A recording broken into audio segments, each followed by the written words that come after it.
Yo, man, what's the YouTube, man? It's your boy Mickal, aka Mr. Snapper. In today's video, man, we are witnessing the worst pro team of all time. If you're new, man, hit that like button, subscribe, share, man. We're on the road to 8 assessment. Let's get into it.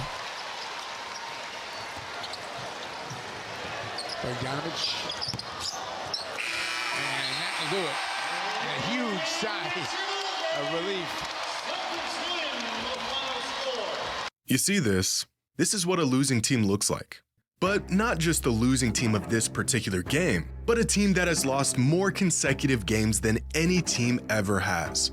In every single season in the history of pro sports in North America. The Pistons are really bad, but they're not just bad relative to this season. They're not even just bad for an NBA team. They are possibly the worst North American pro sports team ever. During 28 straight loss against the Philadelphia 76ers. Yeah.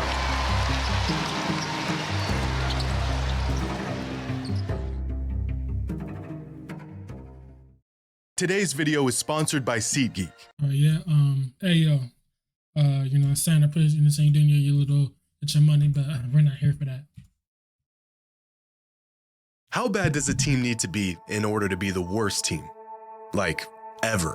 In North America, professional sports have been around for over a century, starting with the National League of Professional Baseball Clubs in 1876, followed by the American League of Professional Baseball in 1901, forming the MLB in 1903. 14 years later, the National Hockey League was established in 1917, and then came the NFL, formerly known as the American Professional Football Association, 3 years later in 1920. The fourth and final major sport didn't come about until 1946, when the Basketball Association of America was founded, known today as the NBA. And over the last 148 years, these four leagues have expanded and grown to now include 124 teams across 2 countries. 124 teams, nearly 150 years of history, thousands of individual team seasons. And yet, throughout all of this, one team has to inevitably be the worst one.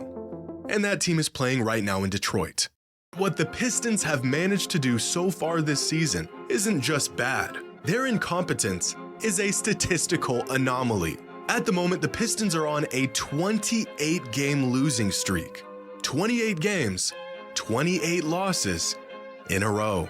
Now, y'all remember the Cleveland Browns back in 2016 and 2017? Just how bad they were? Well, they lost 17 games in a row across 2 seasons. They were horrendous for 2 full seasons. But their losing streak is only the 62nd longest in North American pro sports history. To find this year's Pistons, you have to take a nosedive through 150 years of sports, some of the worst teams imaginable.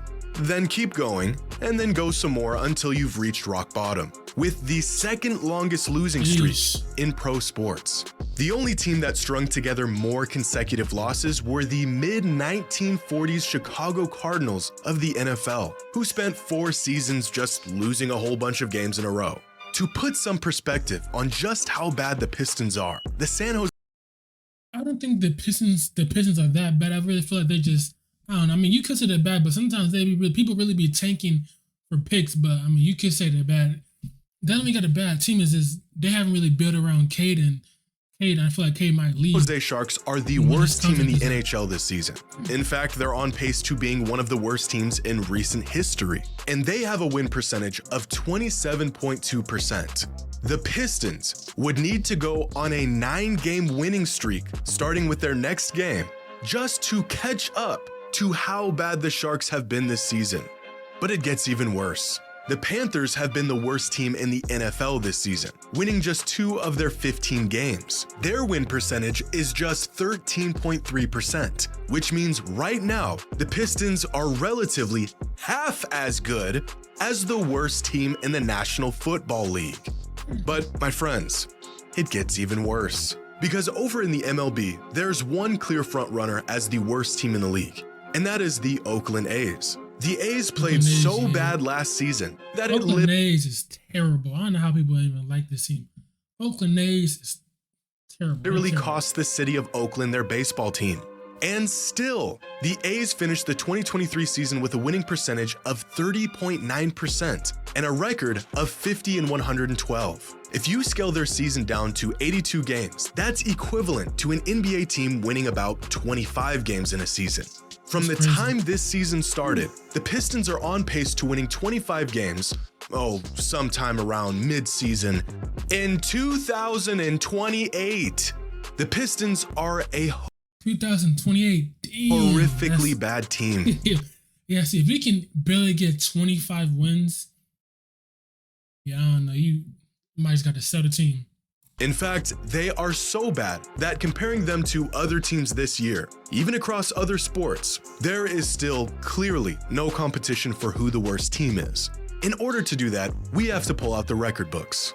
Here are the 10 worst teams in NBA history according to win percentage.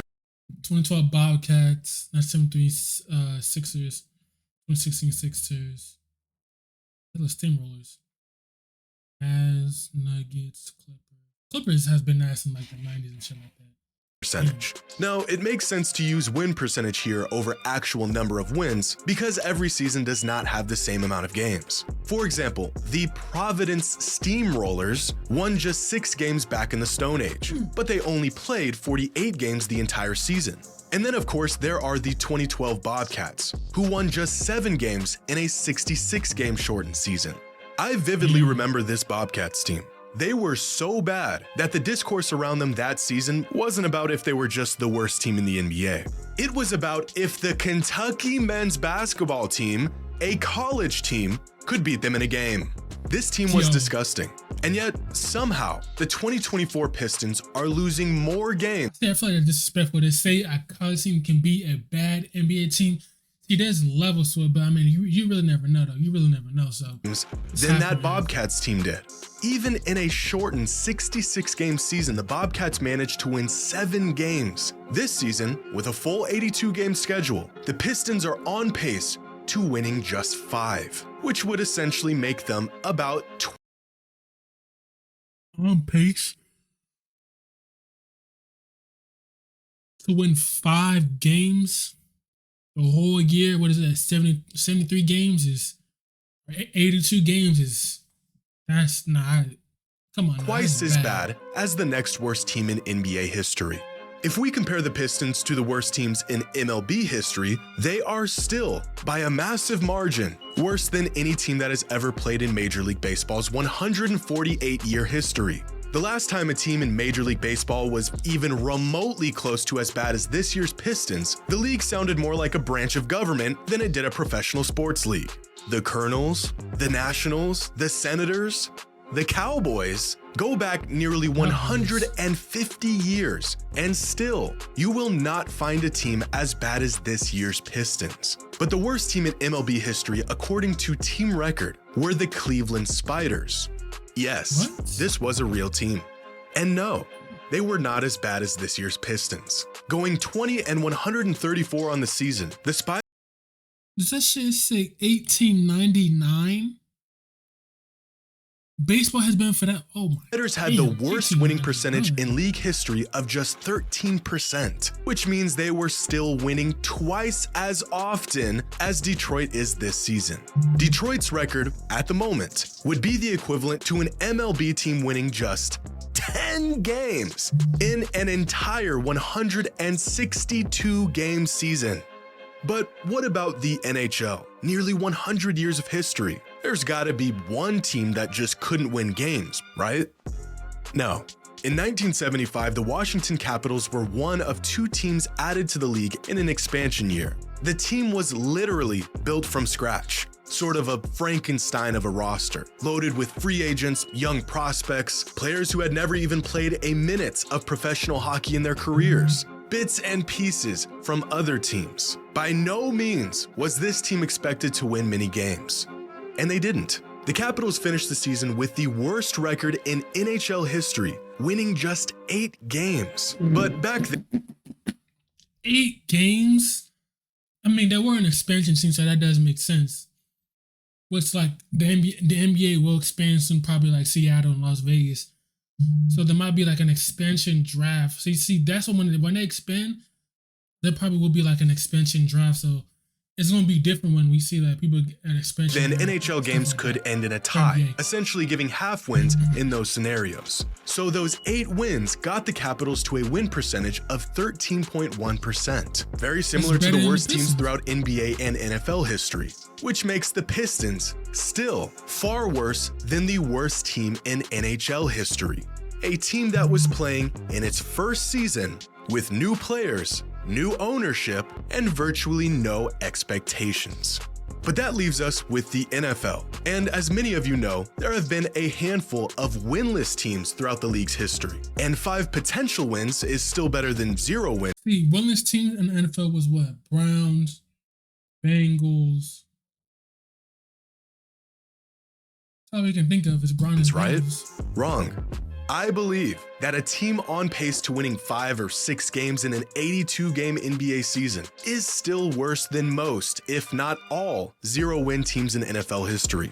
For example, take the most recent 0-win team in the NFL, the 2017 Browns, one of the 8 winless teams throughout the NFL's history. In that I'm sorry, but the Browns are still garbage, my nigga. Even though they got a good team, they're still. 2017 season, despite winning 0 games, the Browns had an average point differential of negative 11 points, meaning on average, they lost every single game that season by 11, which sounds bad because it is. And yet that still only ranks as the 109th worst team point differential in league history.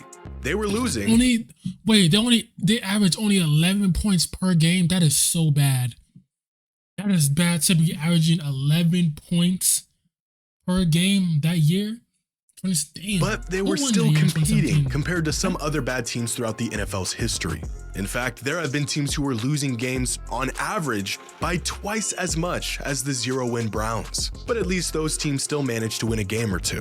The Pistons, on the other hand, oddly enough, have a similar average point differential of negative 11.53, which is the 5th worst point differential in the history of the NBA. So they're not only losing damn near every game, they aren't even competing. And the 4 teams that were losing by more than the The Pistons. thing is, you think they're just tanking, or you even think that the team is really.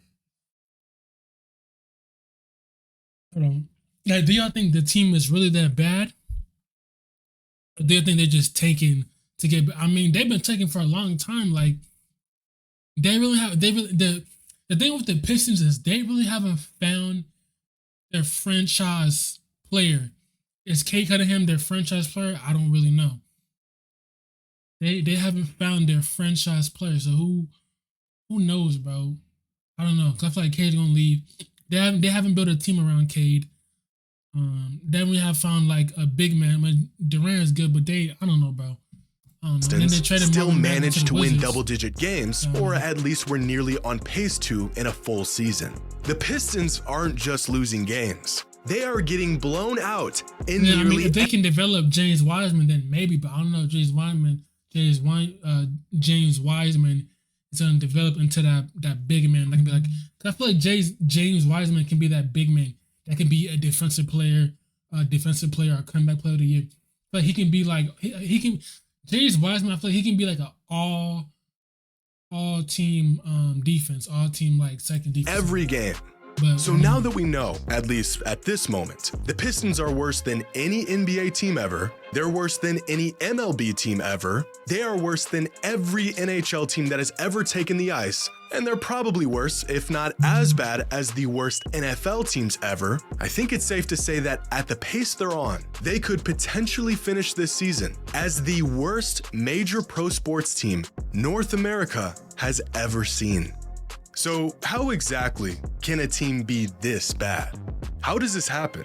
Well, first, this is a very young team, the 3rd youngest team in the NBA with an average age of just 23 years old. The majority of their minutes going to these young guys with hardly any have no NBA veterans. experience and no real opportunity or guidance to learn the ropes before being thrown into the lion's den every game. And part of this is for reason number 2, which is injuries. With 2 of their oldest players and their 2 highest paid players, Bojan Bogdanovic and Joe Harris, missing the majority of the season so far. And see, they don't really have like Bojan and Joe. They're veterans, but they're not like veterans. Like you like when you games. You feel me? They need like veterans. I don't know if people want to go play in Detroit though. I don't know. For the Pistons, I mean, they had Jeremy Grant, but he just went there for the money. And then Blake Griffin, far due to injuries. The lack of veteran leadership in this locker room and on the court has seemed to have made a real negative impact on this team's morale and their ability to fight through adversity. Most of these young guys have never been in a situation where they need to lead or even carry a bad team to victories. This takes time to learn, and right now, nearly every player on this roster is learning this all simultaneously. Whether they are even capable is a whole nother topic. This is why Alec Burks, a career role player, can oftentimes be found with the ball in his hands late in these games. He's a 12-year NBA vet who has logged enough minutes to at least have some idea of how to navigate close, competitive games. This team also can't close out any games. Even the worst teams can usually squeeze out some tough wins just by sheer luck, if nothing else. The Pistons have found themselves in clutch situations 14 times this season. That's games within 5 points with 5 minutes or less remaining in the fourth quarter. And in those clutch moments, the Pistons have shot, by far, a league low of 23.3%. damn, 23%. Look at my Lakers though, 44% from clutch field goal, clutch points. 3% from the field while scoring 4.2 points. Less than half of the league average. This has led them to win just one of their 14 relatively winnable games. If they are just not horrific in the final minutes of these games, they win at least a few of these matchups. And it may sound like an oversimplification, but the Pistons just can't score or defend. Of the 11 players on their roster attempting at least one three-pointer a game, just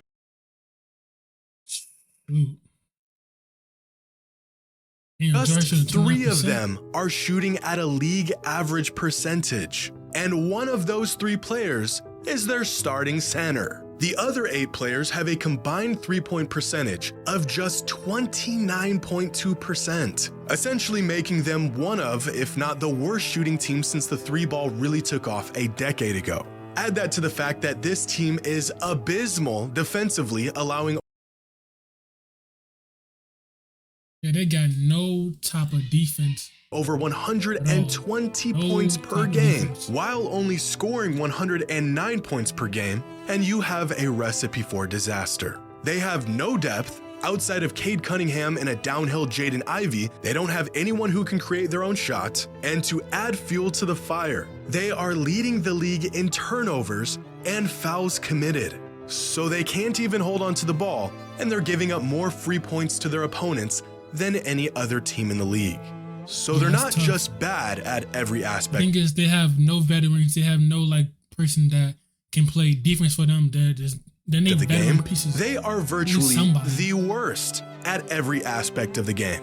And what makes this situation worse, if that's even possible, is that most bad teams throughout NBA history, and even recent sports history, are losing almost on purpose in an effort to tank. And you know when a team is tanking, not spending any money, loading up on picks, dumping off assets to make room for a rebuild. The Pistons are this bad, and they're actually trying to win. They hired Monty Williams this past offseason with, at the time, the highest salary of any coach in NBA history. They have 5 top 10 picks over the last 4 seasons on their roster in Asar Thompson, Jaden Ivey, number 1 overall. I don't know if they know really how to draft though. They didn't know how to draft. Picking Cade Cunningham, Killian Hayes, and James Wiseman. This team is trying to win. They just can't. On his podcast last week, Bill Simmons made a great point about the whole situation that really put into perspective just how bad and even how unlucky this team has been so far this season. With the parity in the modern NBA and the depth and the three-point variance that can create double-digit point swings in just a matter of seconds, losing 28 games in a row is almost like flipping a coin 28 times and it landing on heads 28 times in a row. The Pistons' struggles this season aren't just bad, they're bordering statistical improbability at this point. It is truly fascinating to see. But this is exactly why, if they keep this up for the remainder of the season, the 2023-2024 Pistons won't just become the worst NBA team of all time, they will be the worst professional sports team in North American history.